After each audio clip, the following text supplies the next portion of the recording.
నాగరికత గురించి అయితే చెప్తున్నాయి. అయితే ఈ మలివేద నాగరికత వచ్చేసి సప్త సింధు ప్రాంతాల్లో నుంచి పురోహితులు. మూడవ అధికారి వచ్చేసి పట్టప్రాణి, 4 యువరాజు, 5 బాలదుగ. ఈ బాలదుగ అంటే ఏంటి అంటే ఈ అధికారి ఏం చేస్తాడు అంటే పన్నులు వసూలు చేస్తారనమాట. ఇన్కమ్ ట్యాక్స్ ఆఫీసర్ లాగా పనిచేస్తాడు అనమాట.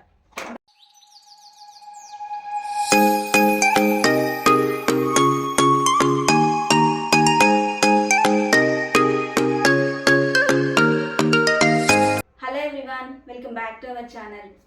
మనమైతే ప్రీవియస్ క్లాస్లో తొలివేద నాగరికత గురించి అయితే డిస్కషన్ చేసుకున్నాం కదా. సో ఈ క్లాస్లో వచ్చేసి మలివేద నాగరికత గురించి అయితే మనం చెప్పుకుందాము. ఈ మలివేద నాగరికతలో ఎక్కడి నుంచి మనం మలివేద నాగరికతను చూడొచ్చు అనేది విషయాలు, వాటి యొక్క రాజకీయ వ్యవస్థ గురించి అయితే మనం చెప్పుకున్నాము. సో నేను చెప్పే క్లాస్ అంతా కూడా పాయింట్స్ వైజ్గా చెప్తున్నానండి. సో మీరు పాయింట్స్ వైజ్గా మీరైతే నోట్స్ అయితే ప్రిపేర్ చేసుకోవచ్చు. సో ఈ మలివేద నాగరికత అనేది మనం ఏ గ్రంథాల నుంచి చూడొచ్చు అని అంటే, ఏ గ్రంథాలు చెప్తున్నాయి ఈ మలివేద నాగరికత గురించి అని అంటే, ఫస్ట్ వచ్చేసి యజుర్వేదము,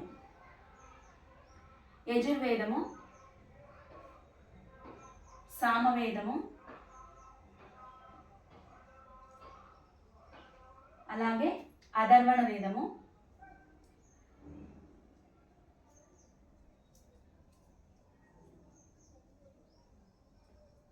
బ్రాహ్మణాలు,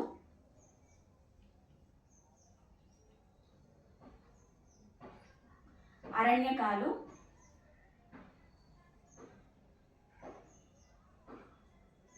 ఉపనిషత్తులు.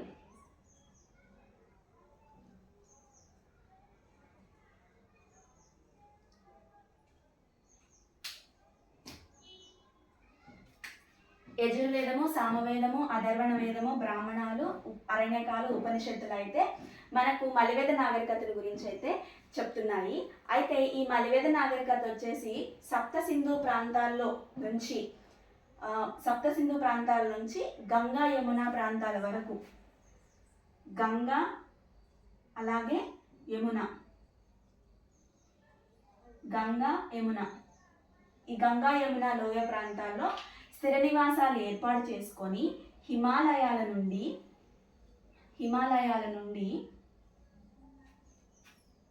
వింధ్య పర్వతాల వరకు కూడా వారి యొక్క నాగరికతను అయితే విస్తరింపచేశారు.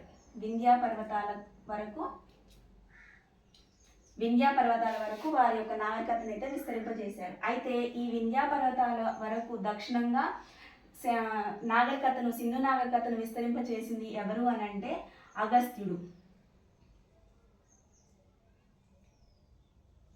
ఈ ఆర్య సంస్కృతిని వింధ్య పర్వతాల వరకు విస్తరింపచేసింది ఎవరు అని అంటే అగస్త్యుడు అనమాట. గంగా యమున లోయ ప్రాంతాల్లో ఈ ఆర్యులు స్థిర నివాసం ఏర్పాటు చేసుకొని హిమాలయాలు, వింధ్య పర్వతాల వరకు వారి యొక్క నాగరికతను అయితే విస్తరింపజేశారు.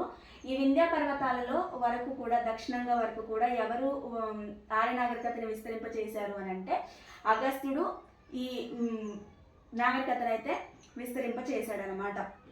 తర్వాత ఇక్కడున్న మలివేద నాగరికతలో రాజకీయ వ్యవస్థ గురించి మనం చెప్పుకున్నట్లయితే, ఈ రాజకీయ వ్యవస్థ ఎలా ఉండేది మలివేద నాగరికతలో అని అంటే,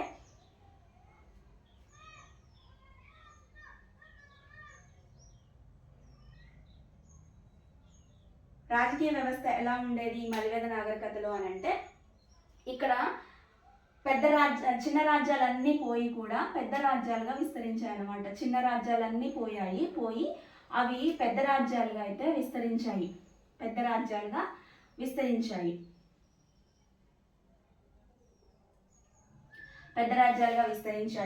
ఇక్కడ వచ్చేసరికి రాజుని ఏమని సంబోధించేవారు అని అంటే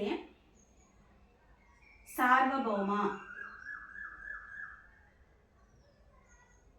అలాగే ఏక్ విరాట్,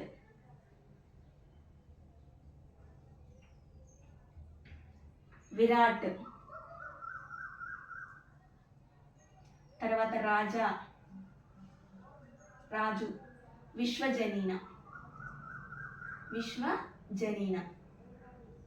ఈ బిరుదులు అయితే రాజుకైతే ఉన్నాయన్నమాట. అయితే ఆనాటి కాలంలో రాజు 3 యాగాల్ని చేసేవాడు అనమాట. ఎన్ని యాగాలు అని అంటే 3 యాగాలను అయితే చేసేవాడు. ఆ 3 యాగాలు వచ్చేసి, ఒకటి వచ్చేసి అశ్వమేధ యాగం, అశ్వమేధ యాగం. రెండోది వచ్చేసి రాజసు యాగం.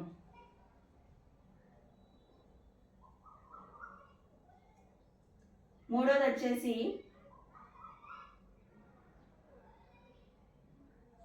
వాజపేయ యాగం.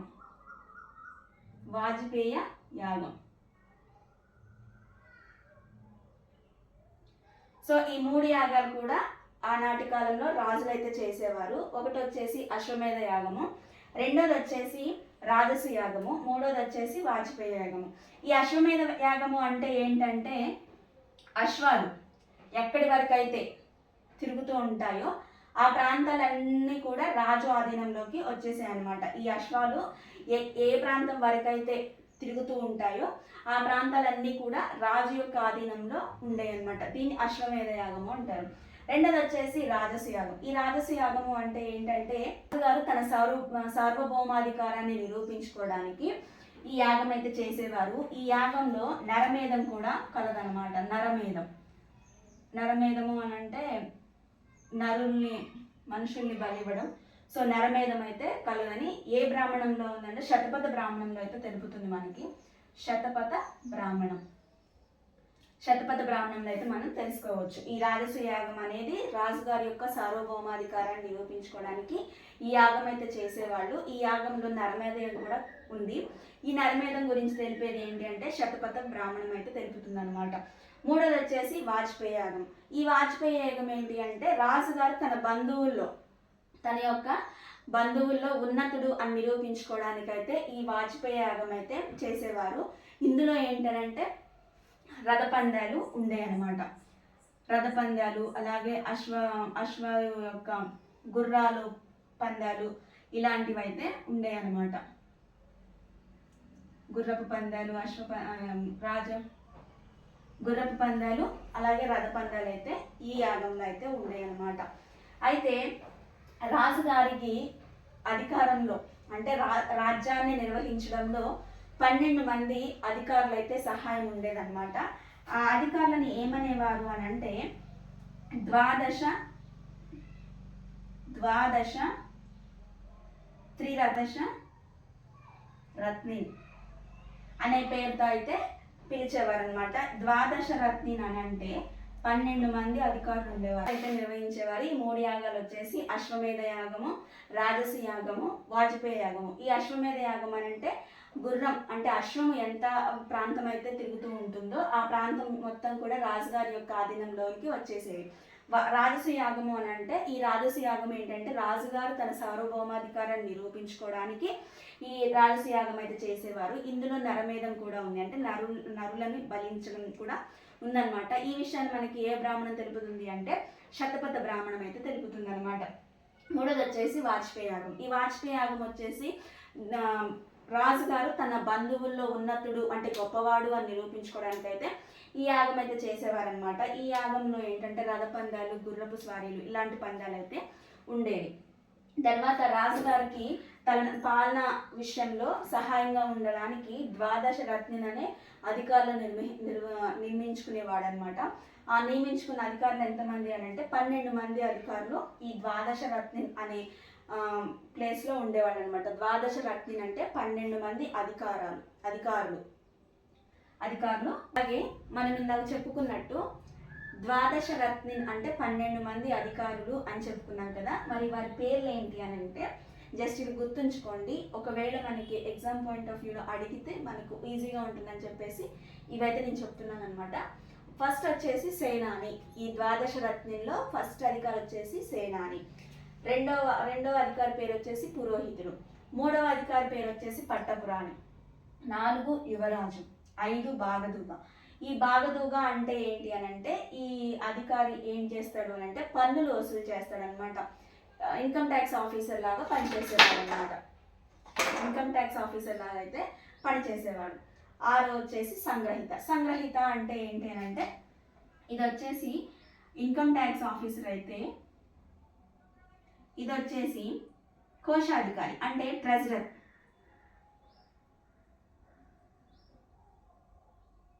కోశాధికారి పనిచేశాడు అనమాట. సంగ్రహిత అంటారు ఈ కోశాధికారిని. బాగదూగా అంటే ఇన్కమ్ ట్యాక్స్ ఆఫీసర్, పన్నులు వసూలు చేసాం. సంధి విగ్రహ అంటే ఏంటంటే విదేశీ వ్యవహారాలు, అంటే విదేశీ రాయబారులు ఉంటారు కదా, సో దానికి సంబంధించిన అధికారిని సంధి విగ్రహ అంటారు.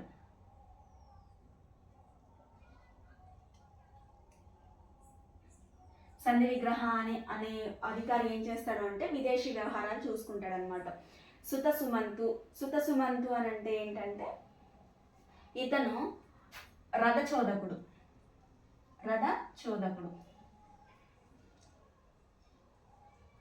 నెక్స్ట్ వచ్చేసి ప్రజాపతి. ఈ ప్రజాపతి అంటే మనం ఆల్రెడీ చెప్పుకున్నాం, పచ్చిక బయళ్ళు చూసేవాడు. క్షాత్రి అంటే గొడుగు పట్టేవాడు. రాజుకి గొడుగు పట్టేవాడిని క్షాత్రి అంటారు.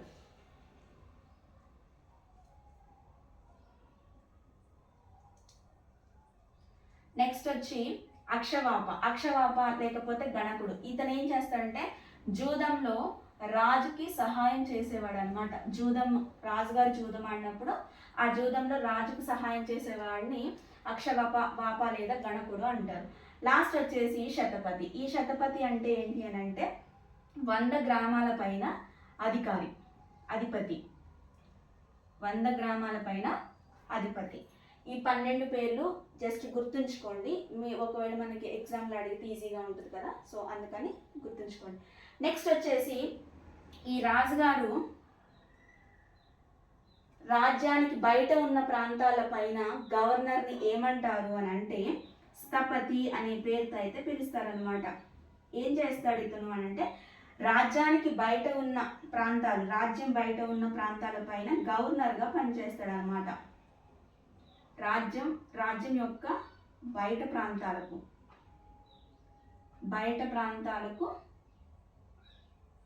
గవర్నర్గా పనిచేస్తాడు. రాజ్యం యొక్క బయట ప్రాంతం ఏదైతే ఉంటుందో వాటికి గవర్నర్గా పనిచేస్తాడు. వారిని ఏమంటారు అంటే స్థపతి అని అంటారు. అలాగే గ్రామాధికారిని గ్రామిణి అంటారు.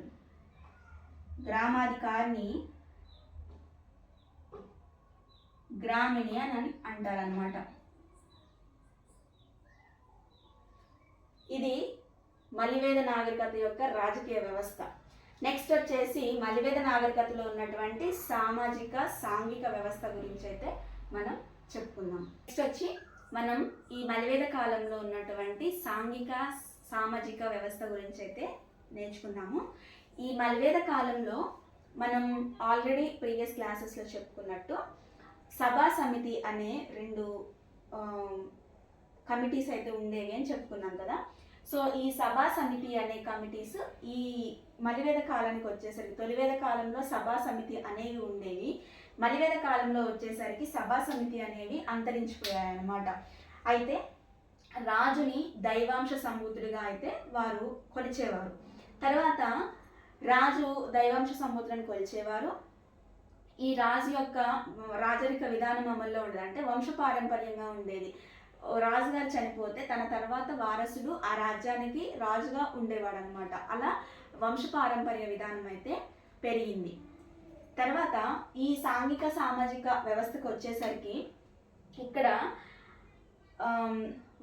వృత్తుల్ని బట్టి వర్ణాలు ఏర్పడ్డాయి అన్నమాట. వృత్తుల్ని బట్టి వర్ణాలు అయితే ఏర్పడ్డాయి. వృత్తులను బట్టి వర్ణాలు అయితే ఏర్పడ్డాయి.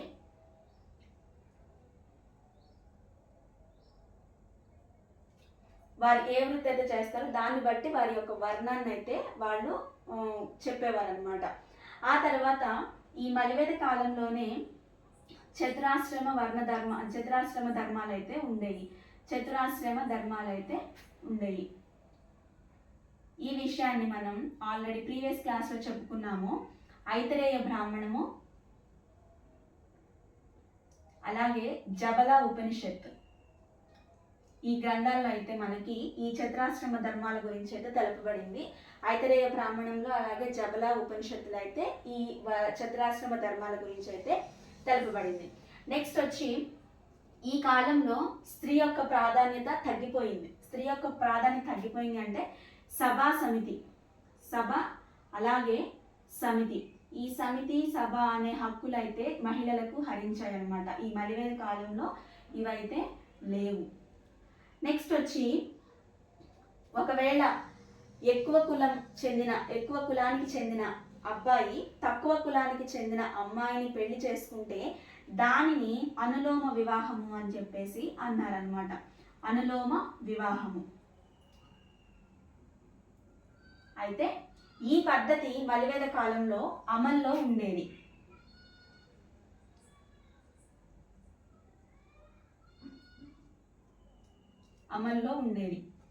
నెక్స్ట్ వచ్చేసి, ఎక్కువ కులానికి చెందిన అమ్మాయి తక్కువ కులానికి చెందిన అబ్బాయిని పెళ్లి చేసుకుంటే దాన్ని విలోమ వివాహము అంటారు. విలోమ వివాహము. ఈ పద్ధతి అమలులో లేదు. ఎక్కువగా అనులోమ వివాహాలే అమల్లో ఉండేవన్నమాట. అంటే ఎక్కువ కులానికి చెందిన అబ్బాయి తక్కువ కులానికి చెందిన అమ్మాయిని పెళ్లి చేసుకుంటే దాన్ని అనులోమ వివాహము అని అంటారు. ఎక్కువ కులానికి చెందిన అమ్మాయి తక్కువ కులానికి చెందిన అబ్బాయిని పెళ్లి చేసుకుంటే దాన్ని విలోమ వివాహం అని చెప్పేసి అనేవారు అనమాట. ఆనాటి కాలంలో ఒక స్త్రీ తన భర్త ద్వారా సంతానాన్ని పొందలేకపోతే తన తమ్ముడి ద్వారా, అంటే భర్త యొక్క తమ్ముడి ద్వారా సంతానాన్ని పొందితే ఆ పద్ధతిని నియోగ అని పిలిచేవారు అనమాట. నియోగ అని పిలిచేవారు.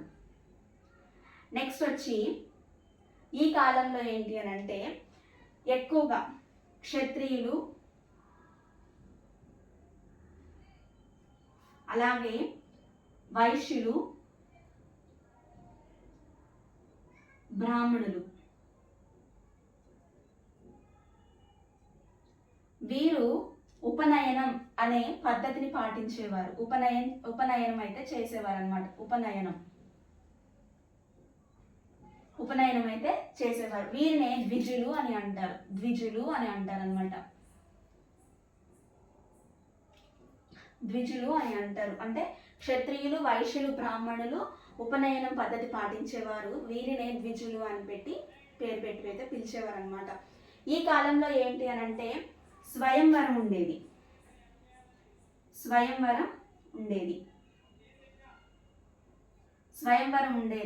అలాగే వితంతు వివాహాలు, అంటే వితంతు పునర్వివాహాలు కూడా ఉన్నాయన్నమాట.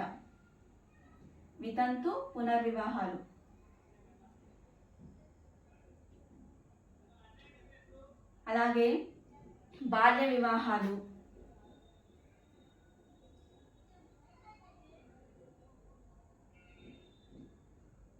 తర్వాత సతీ ఆచారం అయితే అమల్లో ఉండేది. ఈ మలివేద కాలంలో వచ్చేసి ఎక్కువగా ఆనాటి కాలంలో ఏంటి అని అంటే బ్రహ్మ, అలాగే విష్ణు, మహేశ్వర, ఆ శివుడు అంటారు. వీరిని త్రిమూర్తులుగా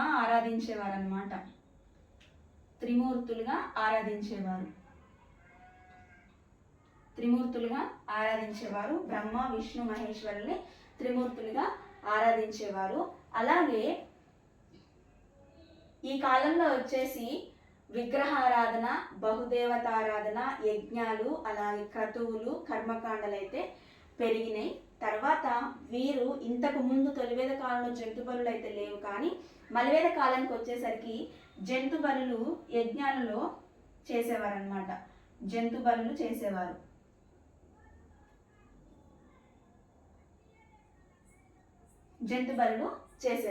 అలాగే వీరు యజ్ఞాలు చేసిన తర్వాత మాంసాన్ని తినేవారు అనమాట. యజ్ఞాలు చేసిన తర్వాత మాంసాన్ని అయితే భుజించేవారు. వచ్చిన అతిథులకు కూడా మాంసాన్ని వడ్డించేవారు. అయితే వీళ్ళ యజ్ఞాలలో వచ్చిన అతిథి మాంసాన్ని వడ్డించిన తర్వాత అతను తింటే అతనిని గోగణ అని పిలిచేవారు అనమాట. గోగణ, లేకపోతే గోగ్న అని అయితే పిలిచేవారు. అలాగే ఈ మలివేద కాలంలో బ్రాహ్మణుల స్థానం వచ్చేసి మతంలో ఏమో గుత్తాధిపత్యం తీసుకున్నారు. అలాగే రాజకీయంగా ఎదిగారు. తర్వాత వీరికి ఆర్థిక వ్యవస్థకు వచ్చేసరికి పన్నుల మినహాయింపు అయితే ఈ బ్రాహ్మణులకు ఉందన్నమాట. రాజకీయంగా బ్రాహ్మణుల స్థానం వచ్చేసి రాజకీయంగా ఎదిగారు. అలాగే స్థానానికి వచ్చేసరికి మతాన్ని గుత్తాధిపత్యంగా చేసుకున్నారు. తర్వాత వీరికి పన్నుల నుంచి మినహాయింపు అయితే ఉండేదన్నమాట. సో ఇలాగా మలివేద నాగరికత అయితే ఇలా ఉంది. ఈ పాయింట్స్ అయితే ఇంపార్టెంట్ అండి.